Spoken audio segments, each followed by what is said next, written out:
característica distinta a una manera de, ¿qué les digo? A una manera de un diálogo, tenía que marcar la diferencia entre ese ámbito de lo que podría ser una conversación normal y natural y darle esta entonación distinta para que también el ambiente y la forma cambie.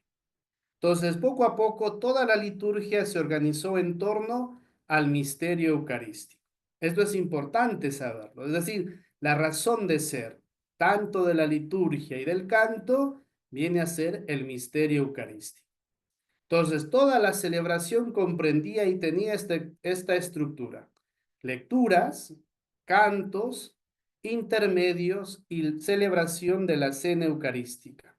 Recordémonos el libro de los Hechos de los Apóstoles, en el capítulo 2 respecto a esto, ¿no? Dice, la comunidad se reunía, compartía a orar, ¿no? A escuchar la palabra y a compartir el pan. Y esto nos lleva a entender, pues, que estaba acompañado también de los cantos, que no era solo el estar por estar, sino tenía y estaba acompañado con esta característica y este matiz. Bien, entonces los salmos ocuparon un lugar primordial. ¿Mm?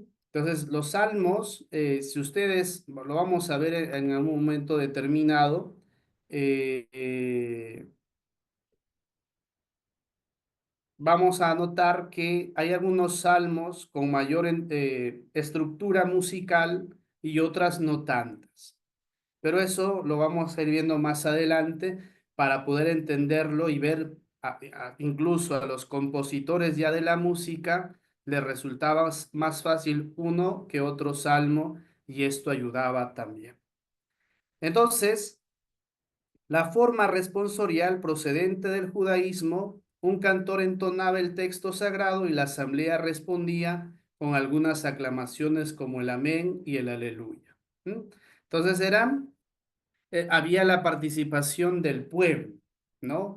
De la comunidad, lo que les decía hace un instante, ¿no? No solo era que alguien subía, se lucía y listo, ahí acababa el asunto, no. Era la participación comunitaria. No olvidemos este punto, por favor, y lo voy a reiterar varias veces al desarrollo del curso para poder tener en cuenta esto, que es una participación comunitaria, un canto comunitario y no es personal o de que alguien asuma y tenga esta actitud de como que de lucirse, ¿verdad? Entonces, ¿cómo va a ir teniendo la evolución el canto y luego su difusión? ¿Mm?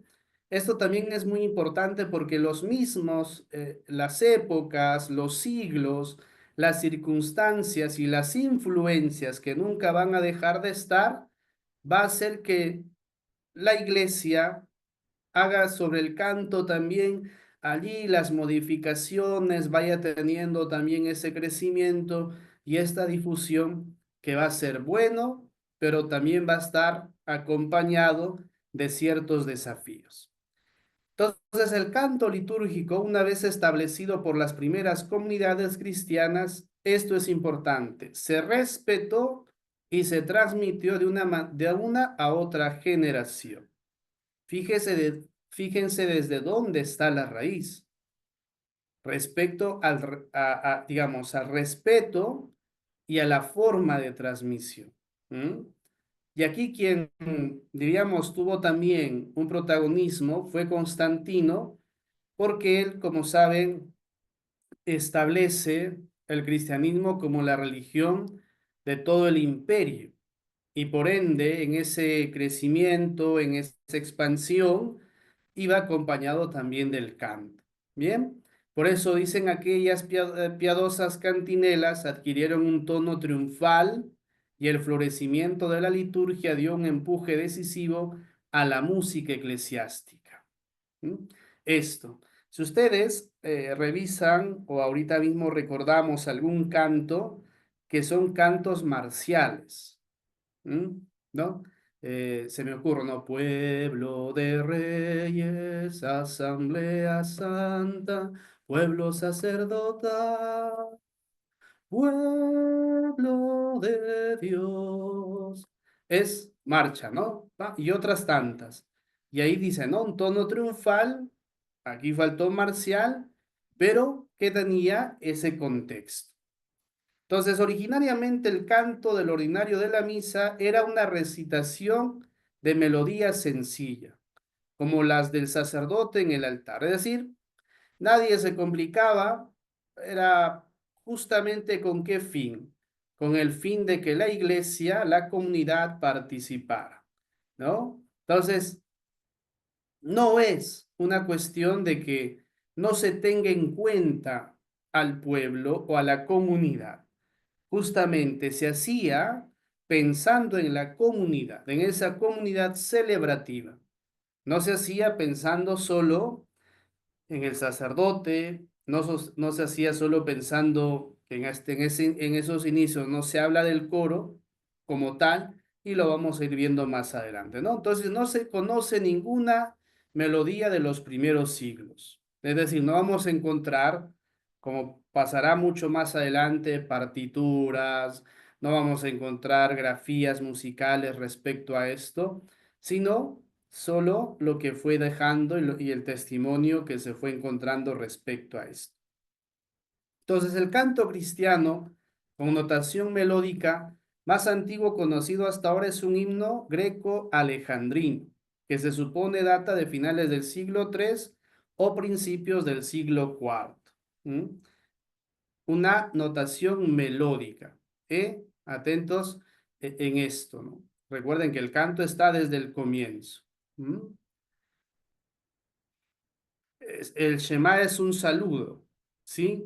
Es un saludo, pero que seguramente ha podido estar entonado o no entonado, no lo sabemos, ¿no? Porque no hay, pero es posible que sí se entone, que se haya dicho en esa forma dentro de una celebración. Muy bien, seguimos con este ámbito, ¿no? La música de la iglesia primitiva era exclusivamente vocal. Fíjense aquí. Tal vez se usó en alguna ocasión la cítara, pero por lo general era vocal, sin instrumentos. Todo era a través de la voz. Existía cierta prevención contra los instrumentos que recordaban demasiado las danzas y fiestas paganas. Este era el cuidado que se tenía respecto al canto, las influencias. Y esto de qué forma podía, diríamos, entre comillas, amenazar a lo que se estaba construyendo o a lo que se estaría fortaleciendo, y que lo otro podría generar la distorsión de ello. Fíjense, desde este punto el cuidado y la atención que se ponía a esto también. Entonces, había que diferenciar el culto cristiano del de los dioses, que siglo IV, siglo V, hay muchas otras corrientes filosóficas, corrientes espirituales, otras maneras de pensar que están alrededor del cristianismo y que también tenían lo suyo. ¿Mm? Entonces, en la época patrística, es decir, el tiempo de los padres de la iglesia, que son posteriores a los apóstoles, es patente la oposición a su uso de los instrumentos, no solo dentro del culto, sino también en cualquier manifestación comunitaria. En otras palabras, cero instrumentos. ¿Mm? Todo era desde la voz, nada de instrumentos por esta manera de pensar y de ver respecto a las danzas, a las fiestas, a los instrumentos y todo ello. ¿Qué pasa en el siglo IV? Aquí hay un punto importante que también hay que tomarlo ahí con pinzas, ¿no? Se prohíben, dice, también las voces femeninas como solistas dentro del templo. Sin embargo, participarían en el canto común con los demás. ¿Mm?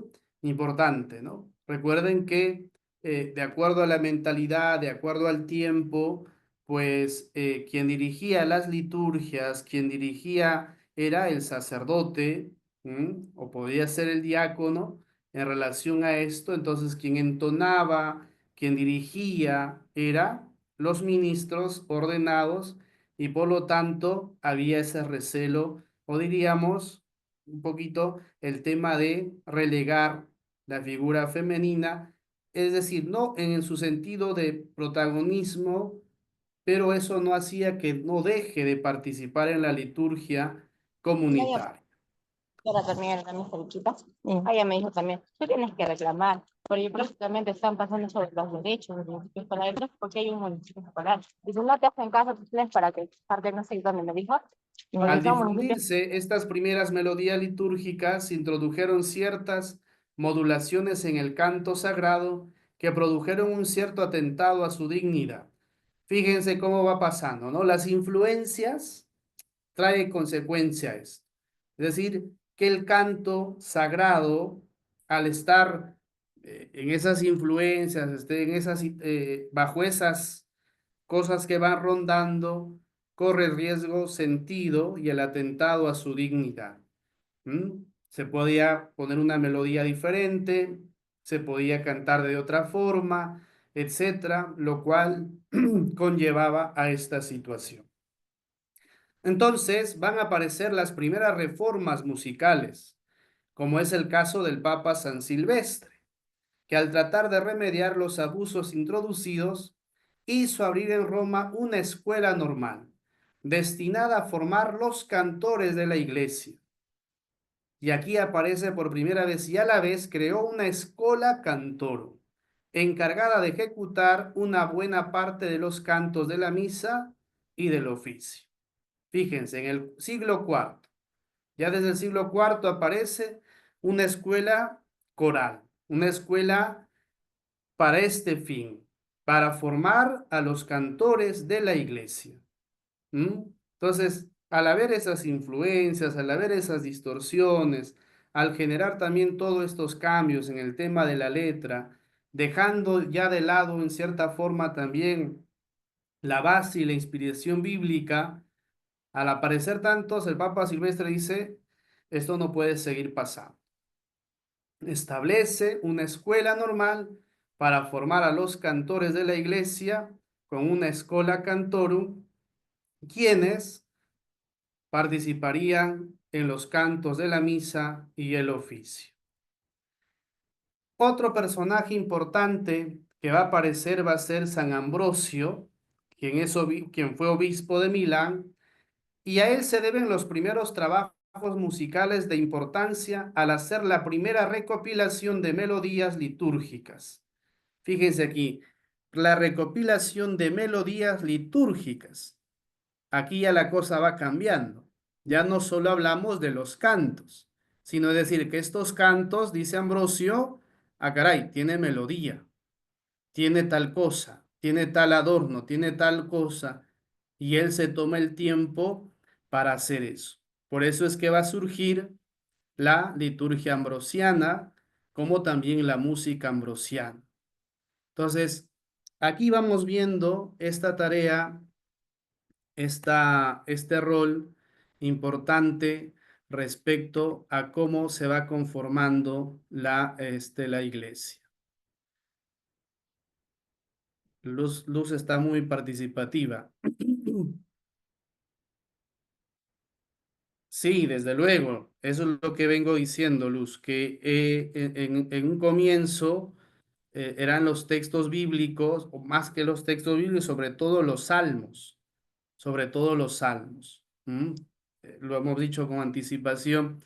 Los salmos eran los que se recitaban, algún texto por allí que podía tener estos elementos de recitar como un poema, como un canto, un cántico, pues conllevaba también este punto importante, ¿no? Entonces, San Ambrosio surge y hace que tengamos presente la manera de la participación en este sentido. Bien, entonces, continuamos. ¿Qué pasa en el siglo VI. Aquí también otra cosa muy importante.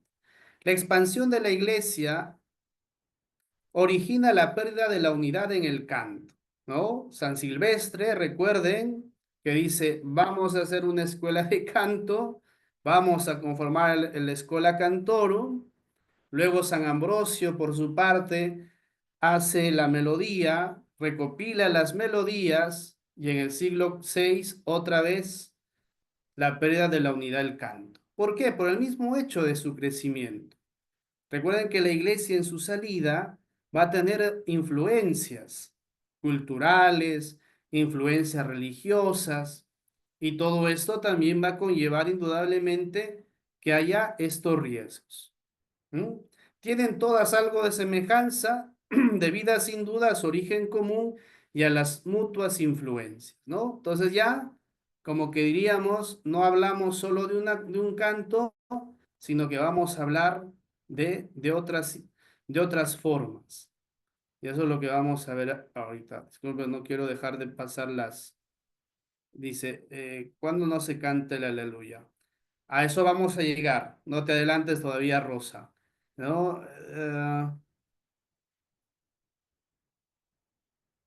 Eso lo vamos a ir viendo. Por ahorita estamos en la parte histórica, ¿ya?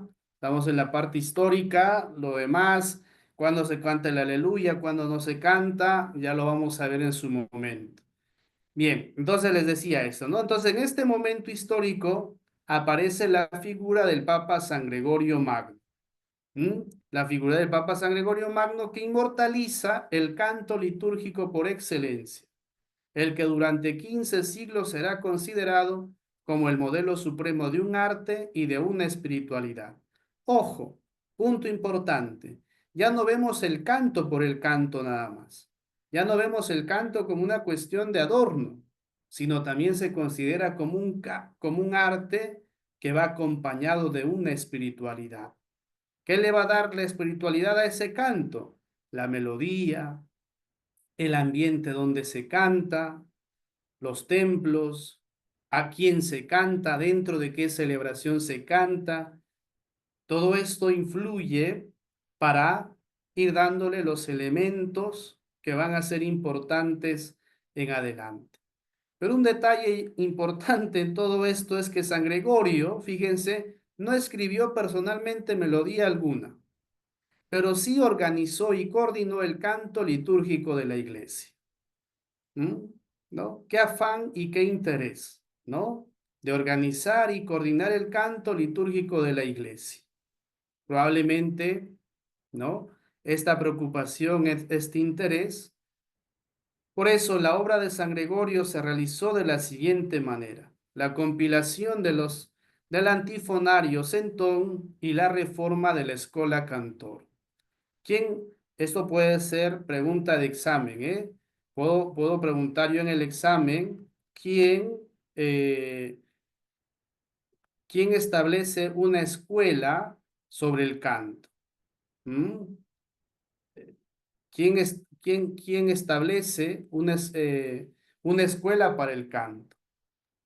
¿Quién San es el Silvestre. primero a recopilar las melodías? Puede ser pregunta de examen, ¿no? Y fíjense, eh, lo que hace Gregorio Magno es también una reforma sobre la escuela Cantorum en relación a esto que decíamos anteriormente, que se iba perdiendo la originalidad de la unidad del canto.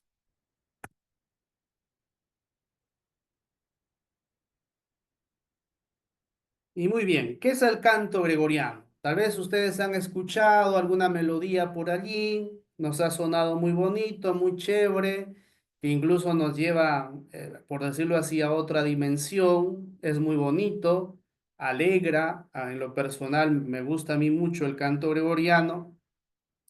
Todavía en muchos monasterios de monjes y monjas se sigue entonando de esta manera el canto gregoriano, y eso pues tiene un matiz muy hermoso. Como digo, en lo particular, me gusta, ¿no? Entonces, el resultado de todas estas codificaciones y renovaciones se han llamado canto gregoriano. Fíjense. se codifica, hay una renovación, hay una reforma, hay una compilación, ¿m? Hay toda esta tarea, organiza, y a todo ello se va a llamar canto gregoriano, que es el único modelo clásico de la monodia litúrgica, es decir, de una sola melodía. ¿M? Y posee plenamente todas las cualidades que se exigen en el canto litúrgico. Es el único canto que la Iglesia heredó de los padres y que celosamente ha conservado durante siglos en sus códices litúrgicos. Si alguno de ustedes ha visitado, por ejemplo, algún museo religioso, se me ocurre, por ejemplo, en Lima, San Francisco, donde están las catacumbas, allí tiene su coro. El convento de Ocopa también tiene su coro, en el medio hay un libro grande, que está con partituras, y en otros tantos museos religiosos también encontramos mucho de esto. Entonces, todo eso es resultado de este afán y de esta tarea para que pueda resultar y ayudar mucho en la tarea de hacer que la tarea, el título de canto hermano es por el nombre del Papa Gregorio Magno, en parte sí, pero luego va a venir otro papa con el mismo nombre eh, de Gregorio VII, lo vamos a ver más adelante.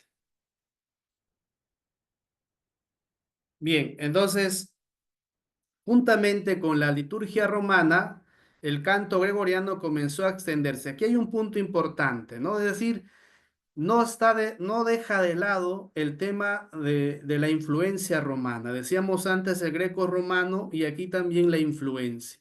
El canto gregoriano comenzó a extenderse durante el siglo VIII con gran rapidez por todas las iglesias. Recordemos que Gregorio Magno, el Papa Gregorio Magno es del siglo VII, pero a partir del siglo VIII va teniendo toda esta influencia. Pero fíjense, únicamente donde hubo resistencia para que pueda tener mayor influencia fue en Milán y en España. ¿Por qué creerán ustedes que en Milán tienen una resistencia? A ver, alguien que ha estado atento que me pueda responder a ello. ¿Por qué creen que hay una resistencia en Milán respecto a la influencia del canto gregoriano? Si me responde, ya aprueba todo el curso.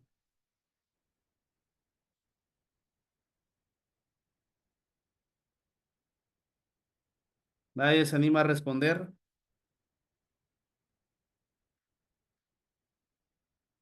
Vuelvo a repetir, quien responde ya aprueba todo el curso.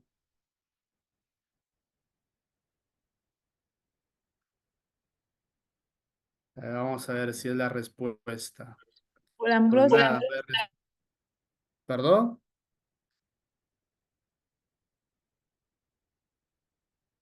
Nada.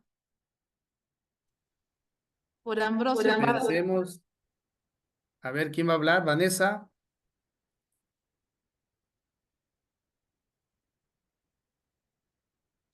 Padre, buenas noches. Buenas noches. A ver, ¿tiene la respuesta? Bueno, ha entendido que, por ejemplo, en aquellos años, bueno, San Ambrosio fue el obispo de Milán, Muy que creó bien. los primeros trabajos musicales de tal importancia, Exactamente. la Ahí melodía, está la la respuesta. Muy liturgia. bien.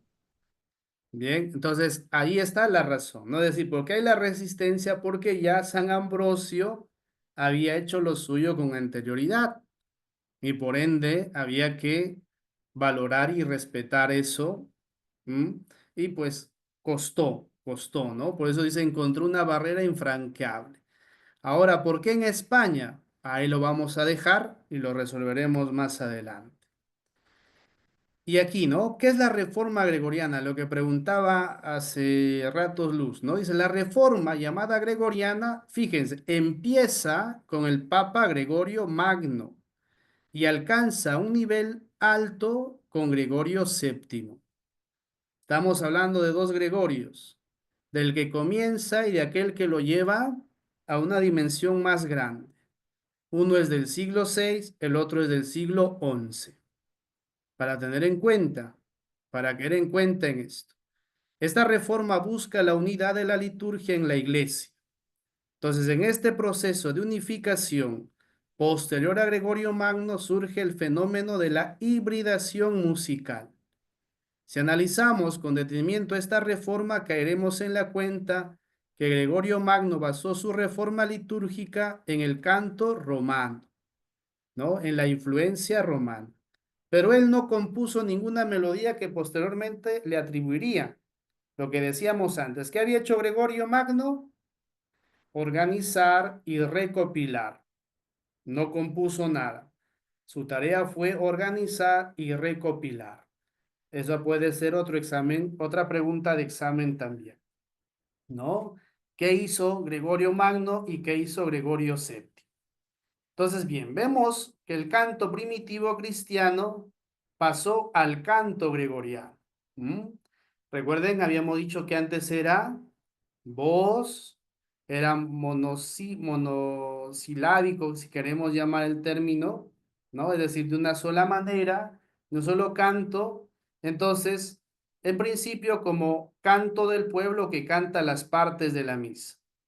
Pronto el canto gregoriano, sencillo en sus comienzos, se fue enriqueciendo de melismas.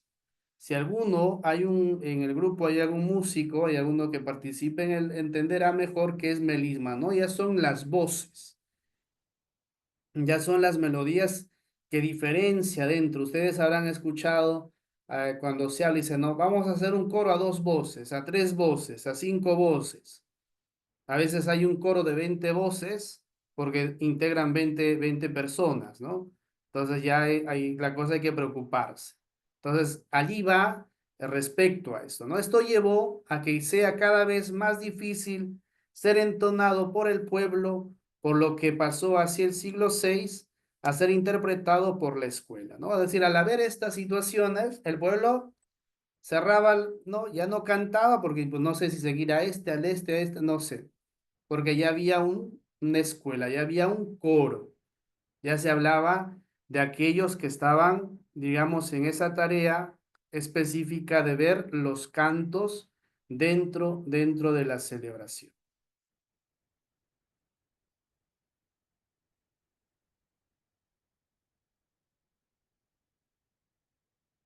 Indudablemente, por eso lo seguimos llamando canto gregoriano.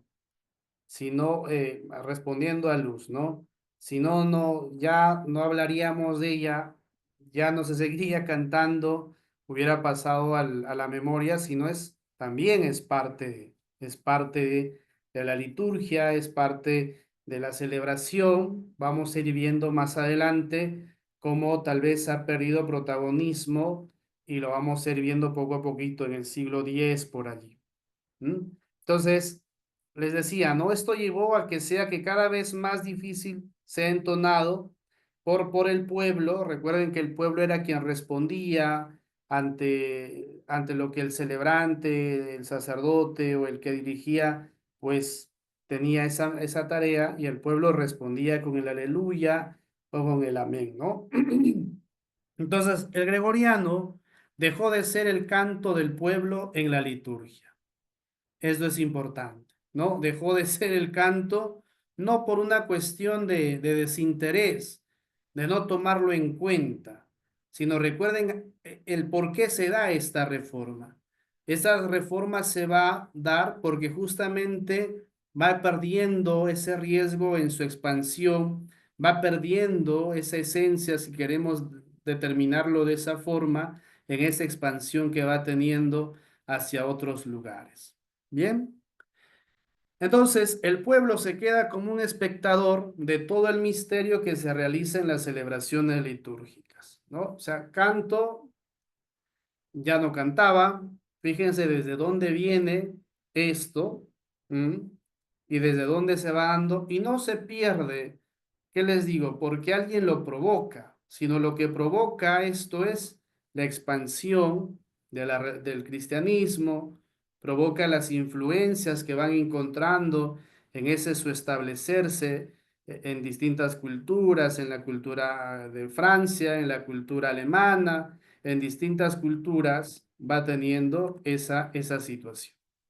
Entonces, hasta aquí vamos viendo estos dos puntos, ¿no? Estas dos clases, un poquito de recorrido histórico, así rápido de esta parte de la historia.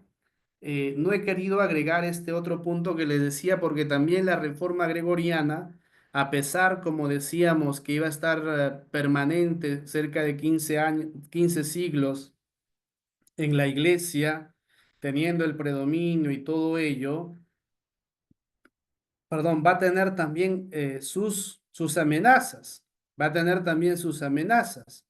Y una de esas amenazas es el mismo hecho, como dice al final de este texto del párrafo, el que el pueblo se quedara como un espectador. Entonces, al ya no ser, entre comillas, protagonista, al no sentirse parte activa de la celebración, pues decía, ¿para qué voy si no voy a cantar? ¿Para qué voy si no voy a participar? Que es lo que también hoy por hoy nos suele pasar, ¿no? Es lo que hoy por hoy hay coros y coros, a veces hasta ni siquiera de la parroquia, sino estos artistas o profesionales en el canto, en la música, que para un matrimonio sobre todo, o hasta incluso puede haber en nuestros grupos parroquiales, en nuestros grupos de coro, quienes tienen esta formación musical y a veces la pretensión es más el punto de querer lucirse que de hacer participativa la celebración, ¿no? Y donde se nota con mayor evidencia estas situaciones, justamente en las fiestas importantes que tiene la iglesia, ¿no? Como lo hemos vivido, la Semana Santa, el Triduo Pascual, eh, probablemente entre ustedes ha estado ese afán de querer pues dar lo mejor, que eso es importante, pero por allí tal vez el descuido ha sido el tema de la comunidad, ¿m? El tema de la comunidad. O por otro lado, probablemente hayan tenido ¿qué les digo? Su interés y su afán por, no sé, de alguna otra manera hacer que esta comunidad participe, tal vez llevándole, fotocopiando los cantos que ustedes han hecho, haciendo un cancionero para estas celebraciones, algo que sea mucho más práctico, mucho más pedagógico. Pero el punto, les digo y lo reitero también, es la participación de la comunidad. ¿Mm? Eso es, y como lo hemos visto en el tema, está desde el comienzo, ¿no? Está desde el inicio, este espíritu comunitario, que no es una invención de estos tiempos, que no es una invención de la hora, ni tampoco siquiera del Concilio Vaticano II, sino desde sus comienzos. Uno se podrá preguntar, padre, ¿y qué pasó entre el siglo, hemos visto solo hasta el siglo X con Gregorio VII, el tema hasta el siglo XI, ¿y qué pasó luego en adelante? Pues se siguió manteniendo el canto gregoriano, con sus amenazas, con sus riesgos, con todas estas influencias, por un lado, como les decía, de la escuela, llámese de la escuela o de la influencia francesa, por otro lado, de la influencia alemana y de otras culturas, pero eso también hizo que luego venga la reforma, como viene a ser la reforma de Lutero, y también vaya dando, digamos, sus críticas respecto a esto, ¿no? Y lo que va a hacer Lutero, por ejemplo, es generar su propia música también en ese sentido, su propio canto, su propia manera de manejar la liturgia, ¿no? Lo que se había ido perdiendo en el elemento y la razón de ser como era la inspiración en base a la Sagrada Escritura, su crítica va a ir hacia ese punto también de parte de Lutero, ¿no? Y luego vendrá el Concilio de Trento, quien va a poner digamos, su reflexión y su atención sobre ello, que lo iremos viendo más adelante, pero en ese lapso de tiempo, desde el siglo XI en adelante, hasta el Concilio Vaticano II y hasta ahora, no ha perdido su vigencia el canto gregoriano, no ha perdido su vigencia. Y por eso es que tenemos, y esto hay que agradecer a Gregorio por tener ese afán de la recopilación de los códices, de las melodías. Y quienes tuvieron esta atención y este interés, les decía antes, han sido los monjes en los grandes monasterios.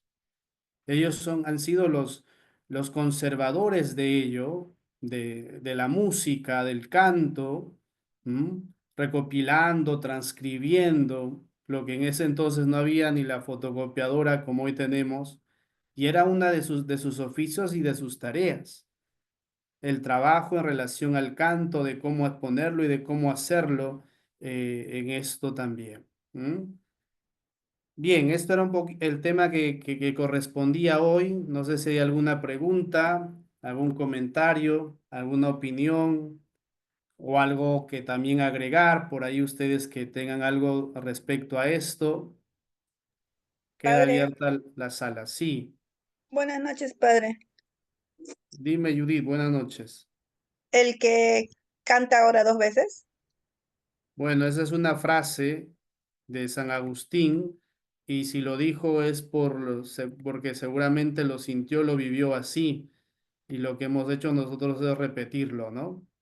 Entonces sí, indudablemente, ¿no? Desde luego que sí, Entonces es bueno, padre. desde Nos luego que acerca. sí.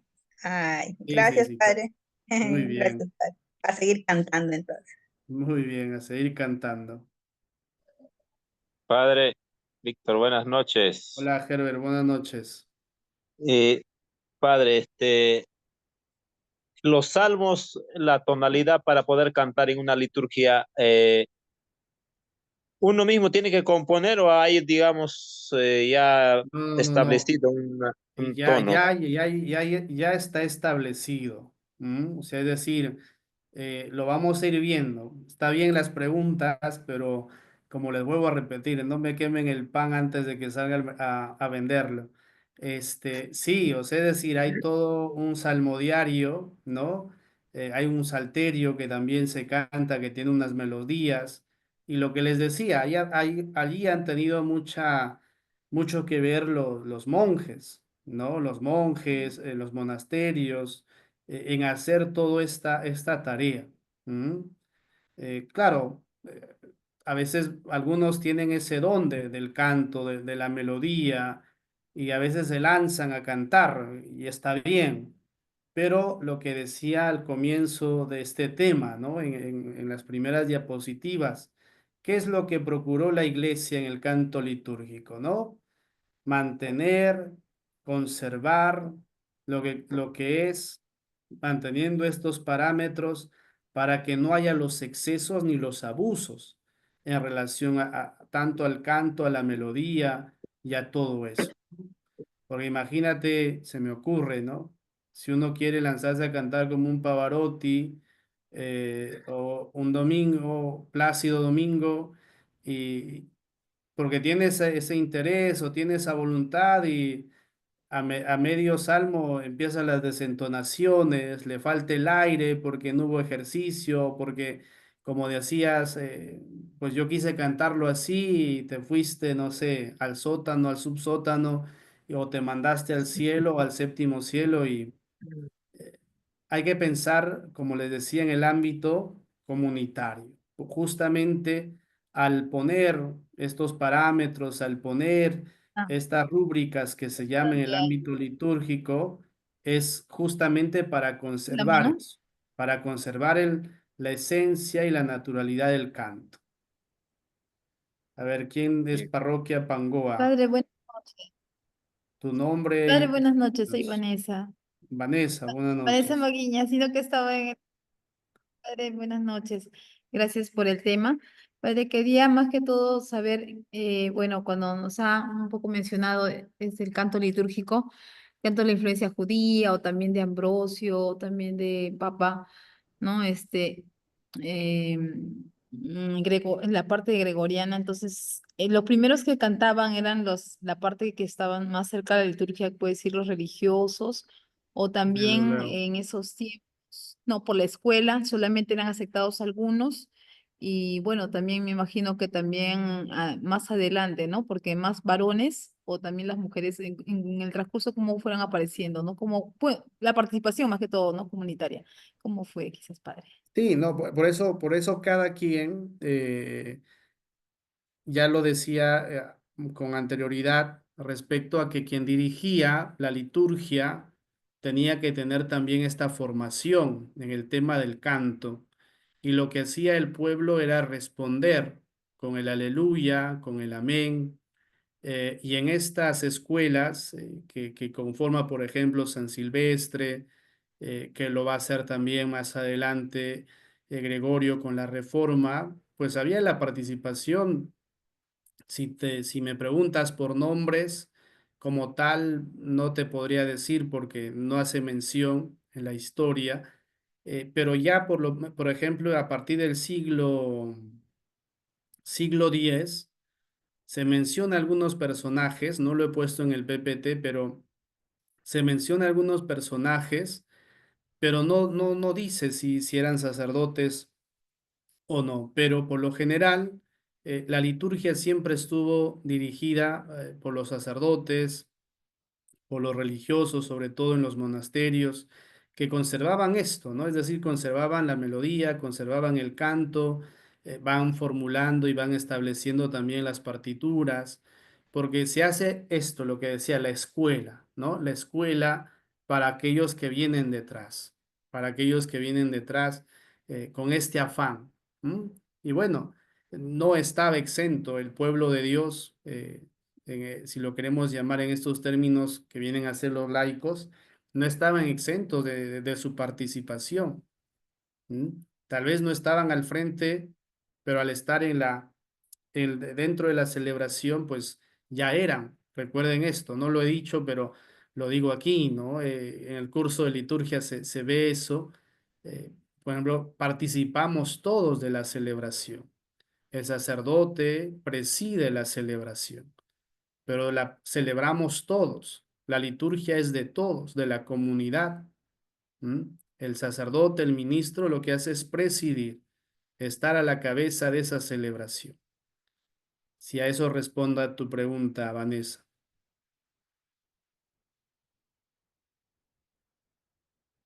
Muchas gracias, padre.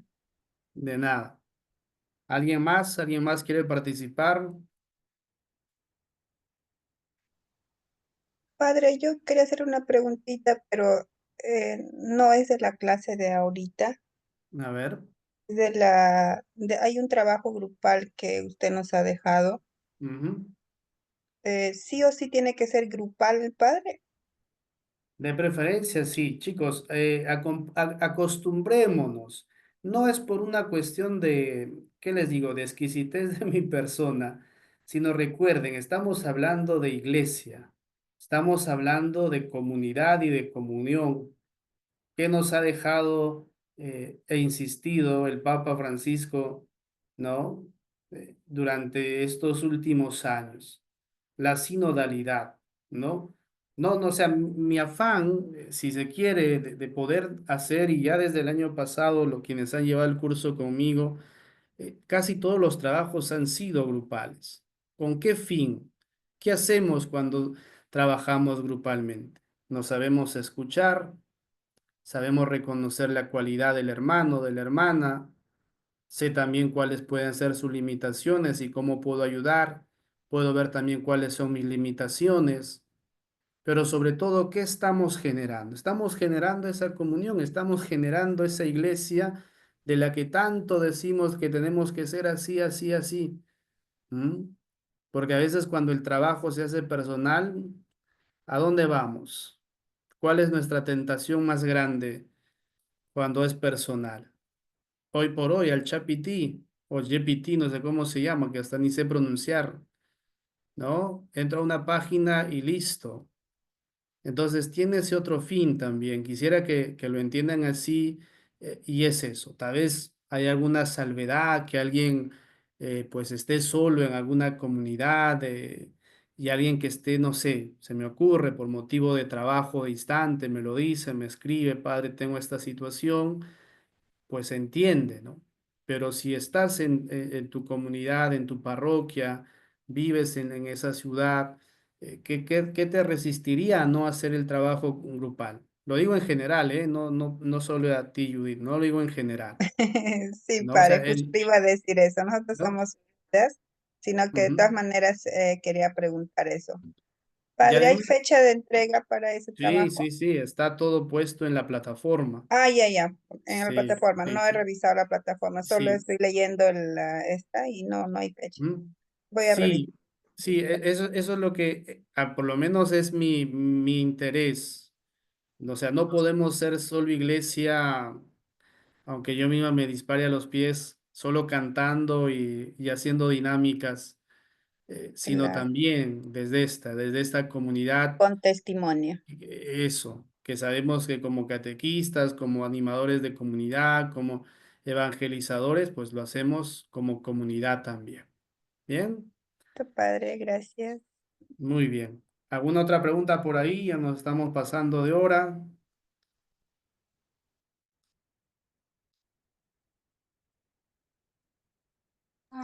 Padre, un Hay consejito una para pregunta, dice, las tiene mucha cosas. razón. Ya, ya, ya, muy bien. Emily dice esto, muy bien. Ah, sí, Yo, Judith, buenas noches. Padre, he buscado en la plataforma, pero no he encontrado la fecha del trabajo. ¿no está la fecha? ¿Estás segura? Sí, padre, lo he buscado por todo lado y no le he encontrado la fecha. A ver, déjame ver, yo voy a entrar. Padre, Sí, ¿quién va a padre, hablar? buenas noches.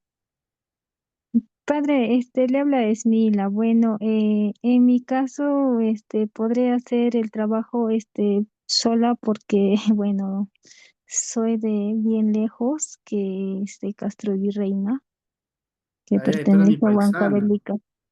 Sí, y bueno, que trabajo Yahtamasimi grupal. kachkanki. Sí, solita lo tendré que hacer porque la distancia es lejos, padre, Sí, lo y entiendo. bueno, Me lo vas a y- decir a mí. Muy bien. Entonces, sí, por ejemplo, esos casos se entiende, pues esos casos se entiende. Así que no hay problema. ¿Cuál es tu nombre? es Mila Leiva Bautista. Mila Leiva. Ya, no hay problema, Esmila. Sí, por eso digo, si tienen esa realidad, escríbanme. Ahí en el sílabus figura mi teléfono, se presentan. Si me llaman, no les voy a responder. Si me escriben, me dicen por WhatsApp, padre, soy tal de la escuela,